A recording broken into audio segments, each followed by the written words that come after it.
बिस्मिल्लाहिर्रहमानिर्रहीम। अस्सलाम वालेकुम नाज़रीन, आप यूट्यूब चैनल देख रहे हैं। मैं इमरान खान हूँ। बहुत सारी खबरें हैं, लेकिन सबसे पहले एक रोला पड़ गया है क्योंकि अरबी शहजादे, अरबी बादशाह आए जी शिकार खेलने के लिए। इस मरतबा यूएई के हुक्मरान आए हैं शिकार खेलने के लिए। वैसे ही आते रहते हैं शिकार खेलने पाकिस्तान में, पहले ये हर साल आया करते थे। और चोलिस्तान का जो इलाका है, क्योंकि मैं खुद शिकार खेलता रहा हूँ माजी में, और इन इलाकों का मैंने विज़िट किया है। जीप रैलीज होती हैं, उसलिए भी मैं वहाँ जाता था। कुछ मेरे दोस्त हैं जो चोलिस्तान के अंदर जो है वो ट्रैकिंग करते हैं, उनके साथ भी मैं जाता था। तो मैंने पाकिस्तान में हर इलाका ही घूमा हुआ है। तो इन एरियाज में जब मैं जाता था तो जो हमारे गाइड्स हैं वो बताते थे कि अबू धाबी का इलाका शुरू हो गया। तो मुझे शुरू में अजीब लगता था। वो कहते थे अब यूएई का इलाका शुरू हो गया।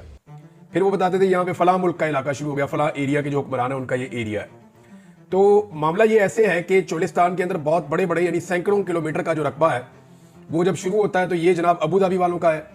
और वहाँ पे थ्रू आउट द ईयर सारा साल उनकी सिक्योरिटी रहती है, उनके लोग रहते हैं, उनकी गाड़ियाँ रहती हैं। वो उन इलाकों को महफूज रखते हैं अपने हुक्मरानों के लिए। इसी तरह जो अगला एरिया है वो अबू धाबी का आ जाएगा, फिर एक और एरिया जो है वो शारजा वालों का आ जाएगा, किसी और का आ जाएगा, वो कुवैत वाले उनका भी है। तो वो जितने शहजादे या बादशाह हैं, जो ताकतवर लोग हैं, उन्होंने पाकिस्तान की एस्टेब्लिशमेंट के साथ एक ताल्लुक रखा हुआ है। और उसकी बुनियाद के ऊपर एक खामोश एग्रीमेंट है कि ये एरियाज हमारे, और वहाँ पे वो अपनी सिक्योरिटी और अपना पूरा निज़ाम रखते हैं। उनकी वर्कशॉप्स वहाँ पे होती हैं, उनकी गाड़ियाँ वहाँ पे होती हैं, उनका एक बजट है जो हर साल वो भेजते हैं और वहाँ पे वो प्रोटेक्शन करते हैं। ना सिर्फ अपनी शिकारगाह की, बल्कि वहाँ पे जो शिकार मौजूद है उसकी भी वो प्रोटेक्शन करते हैं, ताकि मैक्सिमम जानवर ज़्यादा हो जाएं। जब शहजादे या उनकी फैमिलीज या बादशाह वो शिकार खेलने के लिए आए तो उनकी शिकारगाह महफूज हो। ये शिकारगाह सिर्फ पंजाब में नहीं है, ये सिंध में भी है। और ये शिकारगाह जो है वो बलूचिस्तान में भी 2-3 शिकारगाहें बड़ी मशहूर है। योब से आगे एक शिकारगाह मैंने अफगानिस्तान बॉर्डर के करीब देखी थी, मेरे ज़हन से उसका नाम निकल गया। वो तिलोर के लिए दुनिया की बेहतरीन शिकारगाहों में से एक है, बहुत बड़ी शिकारगाह है वो भी। तो इस तरह जो है ये पहले हर साल आते थे खेलने के लिए, लेकिन फिर इनके पास बहुत ज़्यादा पैसा आ गया, ये बहुत ज़्यादा कमर्शियल हो गए। पूरी दुनिया के लोग जो है वो अब अरब ममालिक में आना शुरू हो गए, यूरोपियंस आ रहे हैं, बाकी लोग आ रहे हैं। तो इनकी इंटरटेनमेंट के लिए जो है वो ज़राए भी बहुत ज़्यादा बढ़ गए। फिर कभी अब शिप्स पे निकल जाते हैं, यानी सर्दियाँ जब आती हैं तो फिर ये छुट्टियों पर निकलते हैं और नए साल में इंजॉय करते हैं। तो इनकी पूरी टीमें हैं जो बताती है कि जनाब इस साल आपने कौन कौन सी इंजॉयमेंट किस किस मौके पे करनी है। बाकायदा इंटरटेनमेंट के लिए भी पूरा निज़ाम है बादशाह जो है। तो अब उसमें जो है वो ये निकलते हैं सैर करने के लिए। कभी ये शिप्स के ऊपर चले जाते हैं, कभी कुछ आइलैंड्स हैं उन पे चले जाते हैं, कभी ये बहुत खूबसूरत ममालिक है वहाँ की सैर को चले जाते हैं यूरोप में। तो इस साल जो है वो बादशाह सलामत इधर आए हैं सैर करने के लिए। तो उनको मिलने के लिए पाकिस्तान के वज़ीर आज़म और वज़ीर आला पंजाब वो उनको मिलने के लिए, उनका इस्तकबाल करने के लिए गए। अगर आप रहीम यार खान का एयरपोर्ट देखें तो वो बड़ा ज़बरदस्त एयरपोर्ट है, क्योंकि मैंने जब उसको देखा मैं हैरान रह गया।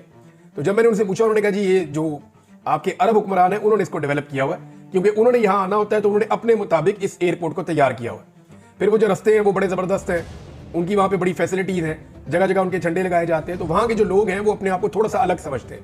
बहुत सारे वहाँ के लोग जो है वो अरबपति भी हो गए। मरियम नवाज साहिबा की एक रिश्तेदारी भी है रहीम यार खान से, जो बहुत फैसिलिटेट किया, जिन्होंने अरब हुक्मरानों को वहाँ शिकार खेलने के लिए। उनमें एक शख्सियत है जिनसे मरियम नवाज साहिबा ने अपनी एक बेटी भी उनके साथ, उनका शादी भी हुई है। तो ये इसलिए ज़्यादा बेहतर जानते हैं, साहिब मुनीर साहब हैं। तो नाज़रीन ये जो मामला है यहाँ पे एक हाथ मिलाने का मामला ज़रा कंट्रोवर्शियल हो गया। मरियम नवाज साहिबा ने हैंड हग किया है शहबाज गिल साहब के से। मैंने पहली दफ़ा ये लफ्ज़ सुना हैंड हग, फिर मैंने उसको वो करके देखा, उसको गूगल करके देखा, तो वाकई में जिस ताज़ीम के साथ मरियम नवाज साहिबा ने उनका हाथ पकड़ा, यानी इसको आप जेस्चर कह सकते हैं, एक ताज़ीम का, एक आजिज़ी का एक जेस्चर है, वफादारी के जज्बात का इजहार है जो मरियम नवाज साहिबा ने अरब हुक्मरान के साथ किया, लेकिन पाकिस्तान के कल्चर के मुताबिक नहीं है। यानी मरियम नवाज साहिबा नैब के ऑफिस में पेश नहीं होती थी, वो ये कहती थी कि वो गैर महरम है तो मैं वहाँ पेश नहीं हो सकती। लेकिन ये जो बादशाह है ये भी गैर महरम है और इसके साथ जो लोग हैं वो भी गैर महरम है। यहाँ पे मरियम नवाज साहिबा को ख्याल नहीं आया।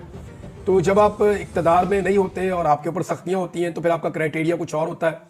यानी हमारे सियासतदान भी कैसी अजीब चीज़ है, जब दिल करता है मजहब को एक हथियार बना लेते हैं, जब दिल करता है कल्चर के लिबादे के अंदर अपने आप को ओढ़ लेते हैं, जब दिल करता है महरम और नामहरम की बहस शुरू कर देते हैं, और जब दिल करता है पूरी तरह से लिबरल हो जाते हैं। ये बैरूपियाँ हैं एक्चुअली, ये जिस देश में जाते हैं वो भेस अपना लेते हैं।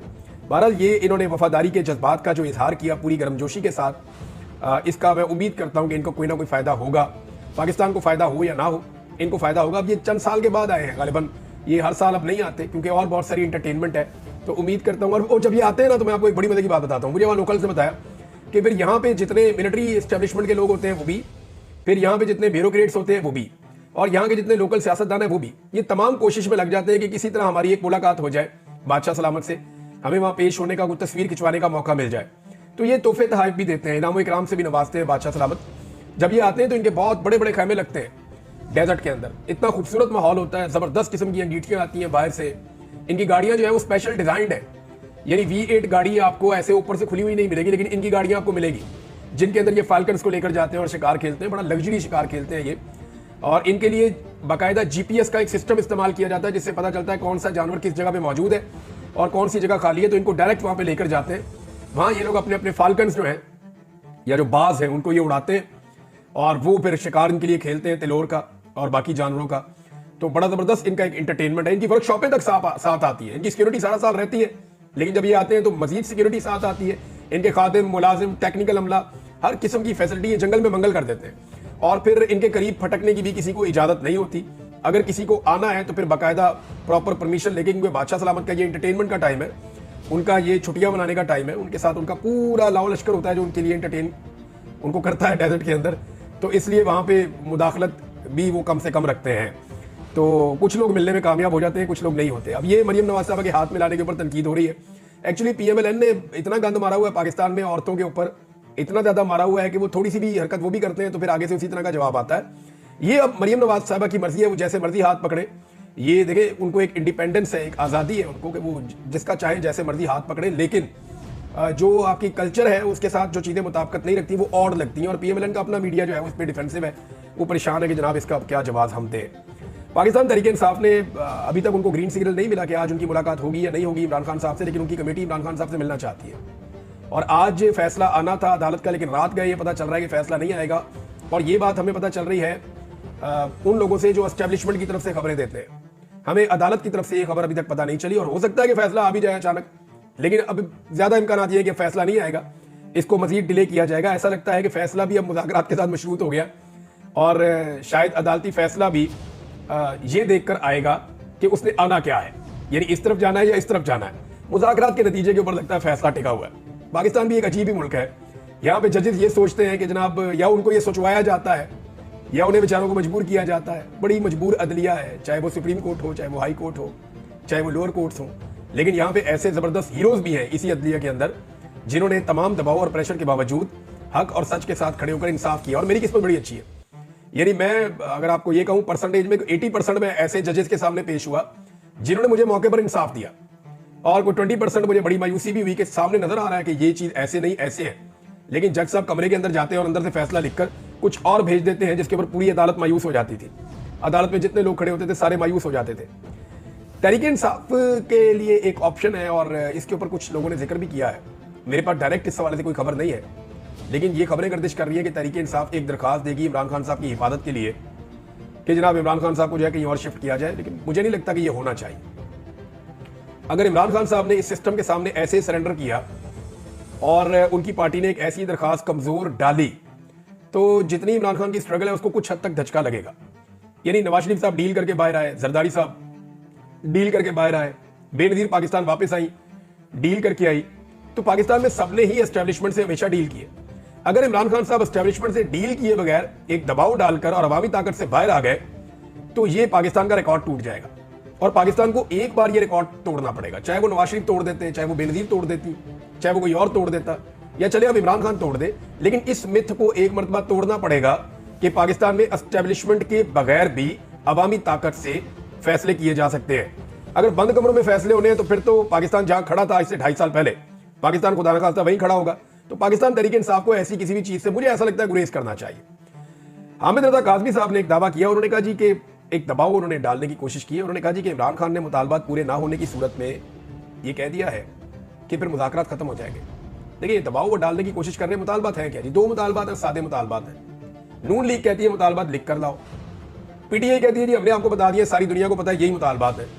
ایک عمران خان نے یہ کہا ہے کہ آپ 26 نومبر اور 9 مئی کے اوپر جوڈیشل کمیشن بنا دیں. دوسرا عمران خان نے یہ کہا ہے کہ جو بے گناہ قیدی ہیں, جو انڈر ٹرائل ہیں, جن کو بیلز مل سکتی ہیں, عدالتوں کو دباؤ ڈالنا چھوڑ دیں اور ان کو آزاد کیا جائے فوری طور پہ. اب یہ جو معاملہ ہے ان دونوں کو وہ تحریری طور پہ مانگتے ہیں تاکہ اس کو کل کو NRO کا رخ دیا جا سکے. پاکستان تحریک انصاف کہتی ہے جناب یہی ہے, یہ 2 چیزیں آپ مان لیں تو ہم آگے بڑھ جاتے ہیں. اگر یہ نہیں مانیں گے تو پھر عمران خان صاحب کی پارٹی نے اس وقت جو حکمت عملی بنائی ہوئی ہے وہ میں آپ کو بتا دیتا ہوں کہ آنے والے دنوں میں وہ ایک لانگ مارچ کی تیاری پھر سے کر رہے ہیں. और ये आपको मौसम बहार में लॉन्ग मार्च नजर आएगा।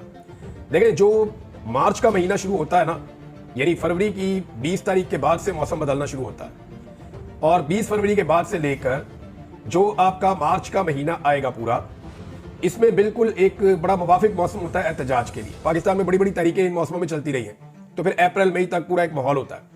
तो क्या इमरान खान साहब की पार्टी दोबारा एक लॉन्ग मार्च की तैयारी कर रही है? तो बिल्कुल कर रही है। और ये जो सर्दियों का एक अभी माहौल बना हुआ है जिसके अंदर कोई तहरीक नहीं चल सकती, तो इस माहौल में हुज्जत तमाम की जा रही है कि देखें, हम बैठे हैं जी मुज़ाकरात करने के लिए, हमारे सादे से मुतालबात हैं, वो मुतालबात आप मान रही रहे। अब एक क्लेम किया जियो ने, और इस पर उन्होंने नाम भी नहीं लिया कि किस बंदे ने उनको ये खबर दी। उन्होंने कहा जी कि पीटीआई कहती है जी इमरान खान को छोड़ दें, बस इमरान खान को आप छोड़ दें। एक तो इमरान खान को छोड़ने की औकात ही नहीं है इस हुकूमत के अंदर, ना इस हुकूमत ने इमरान खान को पकड़ा है। इमरान खान को तो एस्टेब्लिशमेंट ने पकड़ के अंदर किया हुआ है, और जाली केसों के अंदर वो सजा भुगत रहे हैं, या जाली केसों के अंदर वो जेल में मौजूद है। और एस्टेब्लिशमेंट खुद छोड़ना चाहे तो छोड़ भी नहीं पा रही, उन्हें कुछ गारंटीज चाहिए, वो गारंटीज इमरान खान साहब नहीं दे रहे। अब कुछ चीजें तो इमरान खान साहब मान सकते हैं, यानी वो ये कर सकते हैं कि एस्टेब्लिशमेंट के ऊपर जो सोशल मीडिया के ऊपर एक बम्बारमेंट हो रही है बहुत ज्यादा, उसकी एक बड़ी वजह यही है ना कि इमरान खान के साथ ज्यादती हो रही है। वो ज्यादती बंद हो जाएगी तो कुछ हद तक वो बच जाएंगे, लेकिन अब एस्टेब्लिशमेंट के हक में वापस नैरेटिव बन जाना, ये मुझे मुमकिन दिखाई नहीं देता, क्योंकि पाकिस्तान बहुत बदल गया है। अगर इमरान खान साहब भी चाहेंगे कि एस्टेब्लिशमेंट का सियासी किरदार को जस्टिफाई कर सकें फ्यूचर में, तो मुझे नहीं लगता कि इमरान खान साहब भी ये कर सकेंगे, क्योंकि लोगों की सोच बड़ी क्लियर हो गई है। हुकूमत को कुछ टाइम दिया है पाकिस्तान तहरीक इंसाफ ने। असद कैसर साहब कहते हैं कि मेरे टाइम दे रहे हैं कि जाएं जाके आप मुशावरत कर लें जहां पे आपने मुशावरत करनी है, क्योंकि नजम सेठी साहब ने कहा था कि हुकूमत घबराई हुई इसलिए है कि हुकूमत को समझ नहीं आ रही कि एस्टेब्लिशमेंट ने ये कर क्या दिया है, और ये मुकम्मल तौर पे एस्टेब्लिशमेंट ने हुकूमत को एतमाद में नहीं लिया, जिसकी वजह से हुकूमत घबराई हुई है। ये बात नजम सेठी साहब ने कही। तो असद कैसर साहब ने कहा हम इनको टाइम दे रहे हैं, जाके बात कर ले। अब हुकूमत एस्टेब्लिशमेंट को कितना मजबूर कर सकती है कि वो जूं की तू सिचुएशन रहने दे, जबकि इंटरनेशनल प्रेशर जो बाइडन के जाने के बाद मजीद बढ़ता चला जाएगा।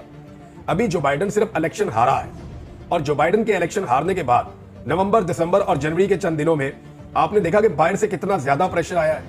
सिर्फ जो बाइडन इलेक्शन हारा है, अभी वो सदर है, और अगर जो बाइडन अपनी सीट से हट जाता है, और फिर लाजमी बात है नए सदर ने आना है, तो फिर इसका इंपैक्ट कितना ज्यादा और गहरा होगा, इसका अंदाजा भी आप लगा सकते हैं। तो एस्टेब्लिशमेंट को क्या मौजूदा हुकूमत दोबारा मजबूर कर सकती है?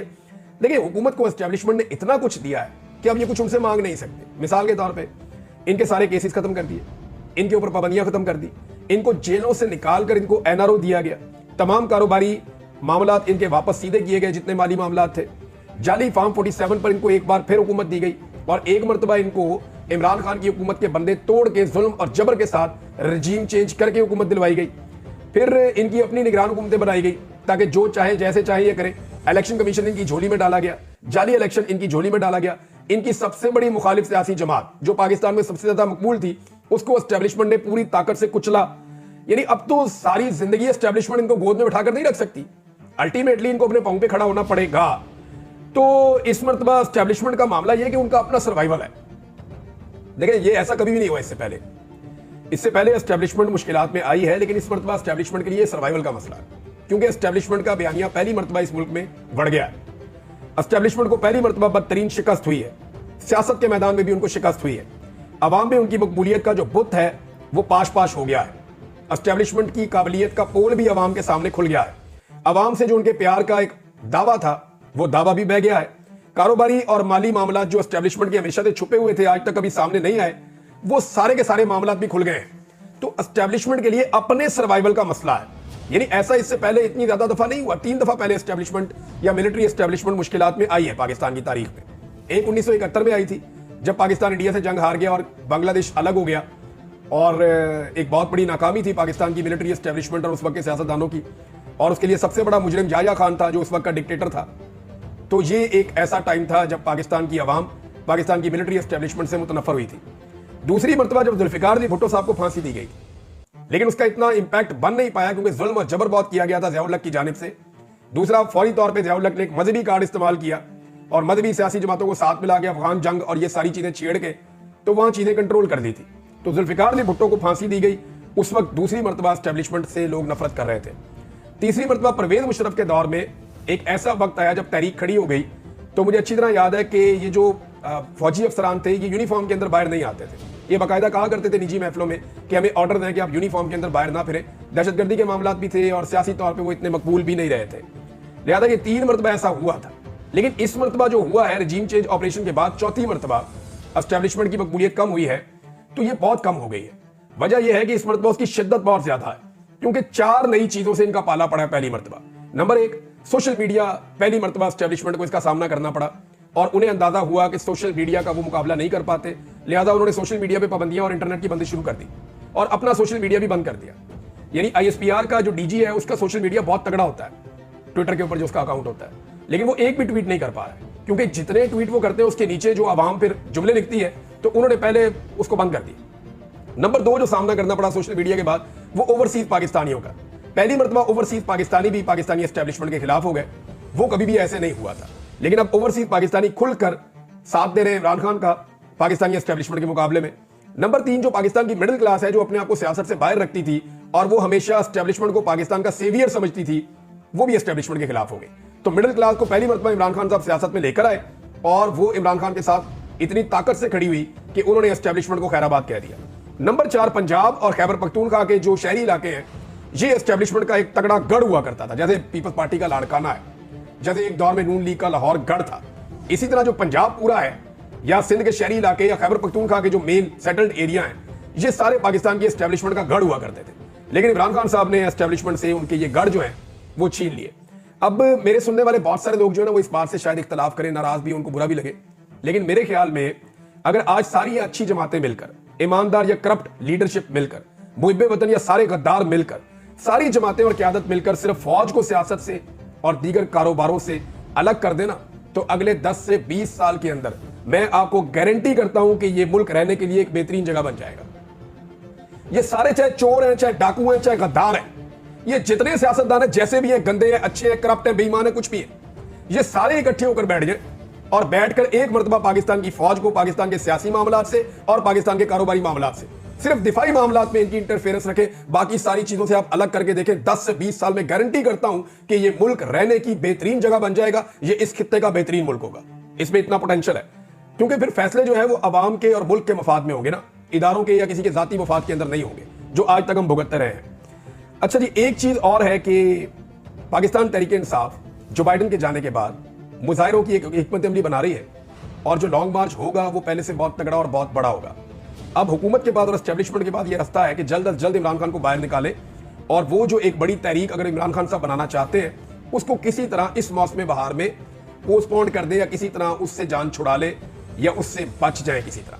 लेकिन ऐसा होता हुआ दिखाई नहीं दे रहा, क्योंकि हुकूमत की नीयत कुछ और है, एस्टेब्लिशमेंट की नीयत कुछ और है और इमरान खान साहब की फिलहाल बाहर आने की कोई नीयत दिखाई नहीं दे रही। इमरान खान साहब को डील का ताना दे रहे हैं नाज़रीन, लेकिन चंद हकायक मैं आपके सामने रखूंगा। देखिए, एक तो इमरान खान साहब ने जेल से कहा कि वो नहीं चाहते कि कोई मुदाखलत करे बाहर से उनकी रिहाई के लिए भी। वो ये कहते हैं कि यूरोपीय यूनियन, अमेरिका, UN कोई मुझे नहीं चाहिए, मैं सिर्फ ये चाहता हूं कि वो न्यूट्रल हो जाए, हमारे अंदरूनी मामलात के अंदर मुदाखलत ना करें। इमरान खान साहब का मौक़िफ़ वही है जो पहले था, जो अब है। यानी अगर आप देखें, इमरान खान जिसके ऊपर आप डील का इल्जाम लगा रहे हैं, क्या ये वही आदमी नहीं है जिसने अक़वाम मुत्तहिदा में खड़े होकर इस्लामोफोबिया के खिलाफ, नामूस रसालत के हक में, इसराइल के मज़ालिम के खिलाफ सबसे जोरदार तरीके से आवाज़ उठाई थी, जिसने खुलकर कहा था कि वो कभी भी इसराइल को तस्लीम नहीं करेगा जब तक कि फ़लस्तीनियों को उनका हक नहीं मिल जाता, जिसने हुकूमत में रहते हुए एब्सोल्युटली नॉट अमेरिका को कहा था, बहुत ताकतवर मुल्क है, जिसने ट्रंप जब सदर था अमेरिका का, उस वक्त ट्रंप ने जब पाकिस्तान के खिलाफ कुछ ट्वीट्स किए थे तो इसने बतौर वजीर आजम डोनाल्ड ट्रंप को टकाकर जवाब दिया था, और जब ये वजीर आजम नहीं था इसने तब भी डोनाल्ड ट्रंप को टकाकर जवाब दिया था। और आज की हुकूमत सिर्फ एक नामजद वजीर है, सिर्फ एक नामजद आदमी है, डोनाल्ड ट्रंप का खसूसी नुमाइंदा रिचर्ड ग्रेनल, उसको जवाब नहीं दे पा रही आज की हुकूमत। आप इमरान खान को कह रहे हैं कि वो डील करेगा या वो अमेरिका से मदद मांगेगा, जिसने डोनाल्ड ट्रंप को उस वक्त जवाब दिया जब डोनाल्ड ट्रंप सदर था, और ये आज उसके एक वजीर को, जो भी बना भी नहीं है, ये हुकूमत उसको जवाब नहीं दे पा रही। ये वो आदमी है जिसने यूरोपीय यूनियन को कहा था कि हम गुलाम नहीं है या हम कोई गुलाम है। ऐसी बात खुलकर कहना ये इमरान खान के बस की बात थी और कोई कर नहीं पाया। ये इमरान खान है जिसको आप डील का या किसी चीज का ताना दे सकते हैं, कैसे दे सकते हैं? उसके दौर में एक भी ड्रोन हमला नहीं हुआ, क्या फर्क पड़ा था? जरदारी के दौर में धड़ाधड़ ड्रोन हमले, मुशर्रफ के दौर में धड़ाधड़ ड्रोन हमले, नवाज शरीफ के दौर में धड़ाधड़ ड्रोन हमले। एक आदमी चेंज हुआ, वजीर आजम पाकिस्तान का इमरान खान बन गया, एक भी ड्रोन हमला नहीं हुआ। क्यों नहीं हुआ? क्यों नहीं हुआ? क्या अमेरिका डर गया था उससे? भाई बात यह है कि उस आदमी ने कहा नहीं मैं ड्रोन हमले होने दूंगा पाकिस्तान में, मेरे साथ बात करो। तो ये इमरान खान है, वो नहीं चाहता कि मुझे बैरूनी मदद चाहिए, हाँ, लेकिन उसके ओवरसीज पाकिस्तानी जो आज उसके साथ खड़े हैं, ان کا یہ حق ہے کہ رولا ڈالے جس ملک میں وہ رہتے ہیں. وہ انسانی حقوق کو لے کے رولا ڈال رہے ہیں, وہ بتا رہے ہیں کہ اس کے ساتھ ظلم اور زیادتی ہو رہی ہے, اور دس از ڈیموکریسی, یہی تو جمہوریت ہے. وہ ان ملکوں کے اندر کھڑے ہو کے رولا ڈال رہے ہیں, پاکستان میں آ کے ان کو رولا ڈالنے کی اجازت نہیں ہے. وہ یہاں پہ آ کے سیاست میں ووٹ بھی نہیں ڈال سکتے, یا ان کو وہاں پہ ووٹ ڈالنے کا حق بھی نہیں ملتا. یہاں پہ ان کو آنا پڑتا ہے, جب یہاں پہ آتے ہیں ایئرپورٹوں پہ ان کو تنگ کیا جاتا ہے. یہاں پہ آزادی اظہار رائے ہے نہیں, تو جن ملکوں میں وہ ہیں وہاں پہ وہ اپنی آزادی اظہار رائے استعمال کر رہے ہیں, اور وہ یہ کہہ رہے ہیں کہ پاکستان میں ظلم اور زیادتی اور جبر ہو رہا ہے اور دنیا کو اس کے لیے آواز اٹھانی چاہیے. تو اس میں غلط کیا ہے؟ کیا اوورسیز پاکستانیوں سے ان کی سیاست کا حق چھین لیا جائے؟ وہ اپنا کام کر رہے ہیں, عمران خان اپنا کام کر رہا ہے. آپ سوال تب اٹھا سکتے ہیں کہ جب عمران خان امریکہ سے درخواست کرے کہ امریکہ مداخلت کر کے مجھے جیل سے نکال لے. اس نے تو ایک مرتبہ بھی ایسا نہیں کہا. لہذا جو لوگ یہ کہہ رہے ہیں نا, وہ یا تو بیلنس کرنا چاہتے ہیں چیزوں کو, یا وہ ایک نیا بیانیہ بنانا چاہتے ہیں. تو بیانیہ اس طرح بنتا نہیں ہے, نہ بنے گا. اس کے لیے پلیٹلیس گرانے پڑتے ہیں, اس کے لیے قطری خط لانا پڑتا ہے, اس کے لیے اور بہت سارا کچھ کرنا پڑتا ہے, جو عمران خان فی الحال نہیں کر رہا. اب تک کے لیے اتنے, اپنا خیال رکھیے گا, اپنے چینل کا بھی. اللہ حافظ.